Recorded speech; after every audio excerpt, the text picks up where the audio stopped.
Une Française va remporter ce prix de Royal-Lieu. Ça fait plusieurs années que les étrangères brillent dans cette course. Et nous sommes bien armés avec Mélo Mélo notamment qui est la favorite à la cote de 2 contre 1. Mélo Mélo confié à Michael Barzalona qui connaît bien cette pouliche grise. Et Alexis me dit nous en sommes à 220 € concernant nos charity bêtes. J'espère que ça va continuer de grimper. Alors on s'approche du départ. Il nous reste encore en dehors des stalles Sumo Sam. Départ imminent pour le deuxième groupe 1 de cette journée.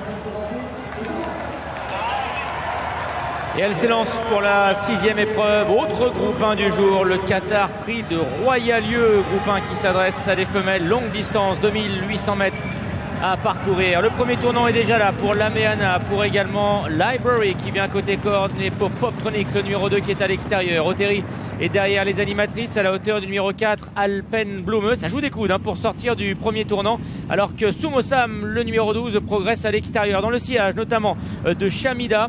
À l'arrière-garde, il y a Mélo Mélo, la favorite de l'épreuve qui patiente avec Rue Boissonnade, mais également le numéro 7, Cécile Crowd. Ça s'est mal passé en début de course pour le numéro 12, Sumo Sam, qui a perdu des coups, qui se retrouve à l'arrière et à l'extérieur du peloton. Un peloton qui est emmené par la jument irlandaise, le numéro 4, Library, alors que le 5, Lameana est deuxième. Il y a le numéro 1, Baikara, avec les œillères qui vient à la corde, alors que le 2, Poptronic, galope à l'extérieur. La jument grise au centre, c'est le numéro 4, Alpenblume, qui vient devant le numéro 10, Chamida, devant le numéro 6, Mimikiu, Rue Boissonnade également, qui est en léger retrait, comme le numéro 11, Thunder Roll, alors qu'elle passe à l'instant derrière le petit bois. Il y a le numéro 7, Cécile Crowd, qui est en retrait, et le numéro 12, Sumo Sam, toujours isolé en dehors par Jamie Spencer. Et beaucoup de rythme dans cette épreuve sous l'impulsion du 14, Library. Poptronic, le numéro 2, lui met la pression, ce qui veut dire que la course va encore accélérer. Lameana est en 3e position devant Oteri. Baikara avec ses œillères et côté corde devant Alpenblume, alors que Sumo Sam, le numéro 12, est revenu maintenant au sein du peloton, accompagné par le numéro 10, Chamida, qui est à sa hauteur. À la corde se trouve Divadonna. Mélo Mélo, la favorite française, est à l'arrière avec Rue Boissonnade. Devant également le numéro 6, c'est Mimikiu, avec en dernier rang le numéro 7, c'est Crowd. Library devant Poptronic et Las Baikara. Le 5, Lameana est 4e. Le 3, Divadonna, qui vient à l'intérieur, alors qu'il y a le numéro 6, Mimikiu, qui a perdu un petit peu de terrain. Il vient encore notamment devant le numéro 9, Otchui. On retrouve également le numéro 11, Thunder Roll, qui est à l'arrière-garde avec le numéro 7, Cécile Crowd, et le numéro 12, Sumo Sam, qui est actionné toujours en épaisseur par Jamie Spencer.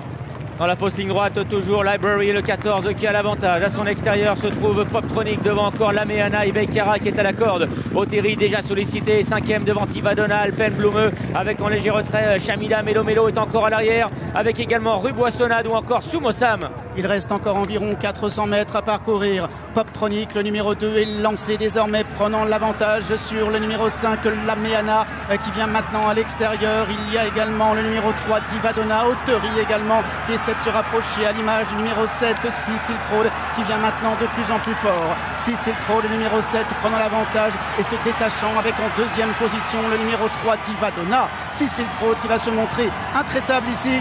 La 2e place pour le 3, Divadonna. La 3e pour le 5, Lameana, devant le 13, Rue Boissonnade.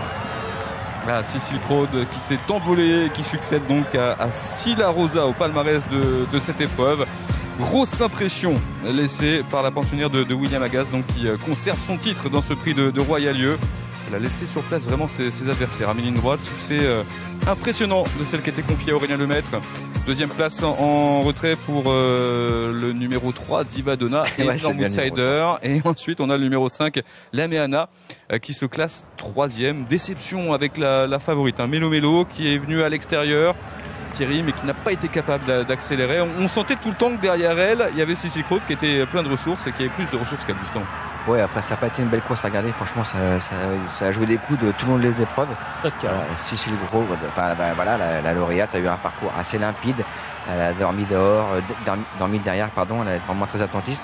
Quand Aurélien l'a décalé entre une droite, elle s'est envolée. On a vu une belle fin de course de Divadonna. Elle était presque à 100 contre 1. En tout cas, la lauréate a vraiment bien gagné. Elle avait été battue la dernière fois par Mélo Mélo.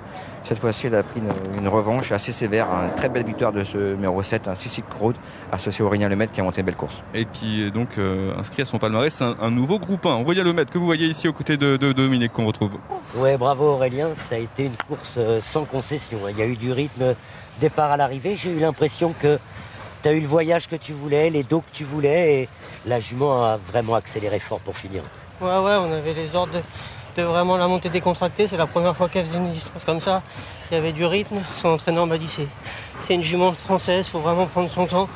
Il ne faut pas venir trop tôt parce qu'une fois qu'elle est devant, elle a tendance un peu à s'échapper, à s'arrêter. Et voilà, en partant, on voyage tranquille. Après, j'ai pu reprendre le dos de Mélo Mélo, qui était pour moi la jument de la course, qu'il avait battue dans le vermeil. Donc je me suis fait emmener. Malheureusement, elle ne m'emmène pas assez loin. Je suis vraiment plein gaz quand je viens. Je dis bon, maintenant, il faut y aller. On est au 300. On y va. Elle s'est pas trop arrêtée devant parce que non, au passage du poteau, je crois que tu as gagné de 5. Elle a regardé, mais aujourd'hui, elle était vraiment au-dessus. Le terrain qui a fait la différence?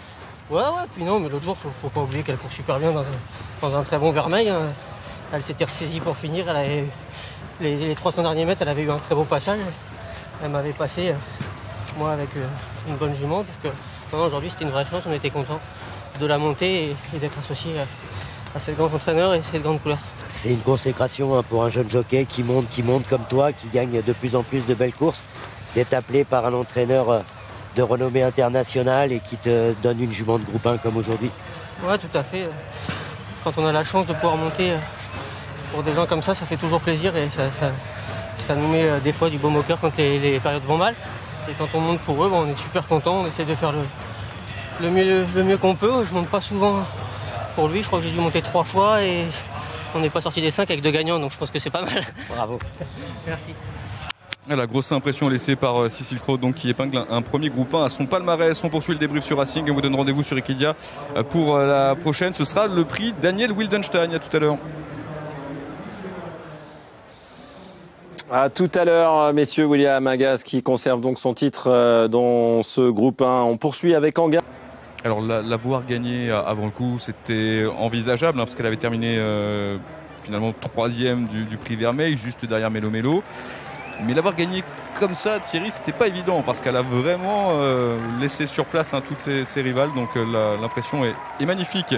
On va écouter Jean Lesbord. Alors Jean Lesbord qui doit être ravi de voir cette casaque briller aujourd'hui. Vous êtes un peu le manager de cette casaque magique pour vous, Jean? Oui, c'est magique, surtout 2 années de suite cette course. Et puis bon, 6 stars. Bon, plongeons dans le passé de ça, les belles années. Mais ça me remonte 30 ans en arrière. C'est de l'eau à passer sous les ponts, mais a toujours la ferveur de voir des bons chevaux. Et bon, elle a été amenée à merveille par William Agas. Elle avait très bien couru la dernière fois, et puis là, elle est arrivée au top. Aujourd'hui, elle a fait un vrai bond en avant, elle a fait un vrai truc. Oui, non, mais la dernière fois aussi, mais surtout la distance un peu plus longue, et puis bon, c'est amené au top pour le jour J. Merci Jean, bravo. Alors Jean Lesbord, on rappelle peut-être un petit peu l'histoire, très proche de la famille Thuy, qui est propriétaire de Cécile Kraut. C'était l'entraîneur d'Urbancy qui appartenait à la famille Thuy et qui a eu dans sa production des chevaux exceptionnels, Galileo notamment, et Six the Stars, qui est le père de la gagnante ici. Il est toujours resté très proche des Thuy. Oui. Urbancy, lauréat de prix vers le Triomphe en 93, cette année, ça fait 30 ans. Ouais, c'est ça, sous la selle d'Éric Saint-Martin. C'est bien ça. Bon, ouais, je suis pas surpris d'avoir gagné. Moi, elle gagne bien. La dernière fois, elle est bonne 3e dans le sillage de Mélo Mélo, mais en comblant pas mal de terrain et en pensant que c'était aujourd'hui, ça serait avantage de courir sur plus long, même si on n'a pas beaucoup souligné avant l'épreuve. Il faut quand même avouer qu'on n'a pas beaucoup parlé d'elle. Bon, on l'avait juste évoqué quand on avait regardé la course de référence en disant qu'elle faisait partie des concurrentes qui avaient bien couru dans le Vermeil. C'est vrai que ce rallongement de distance, semble-t-il, était vraiment bénéfique pour elle. Allez, tout de suite, on écoute Julien Carayon, sûrement ravi de la 2e place de Divadonna. C'est un peu votre Cendrillon. Ah ouais, celle-là, elle n'est pas commune. Elle marche, elle a sa démarche à elle, mais une fois qu'elle galope,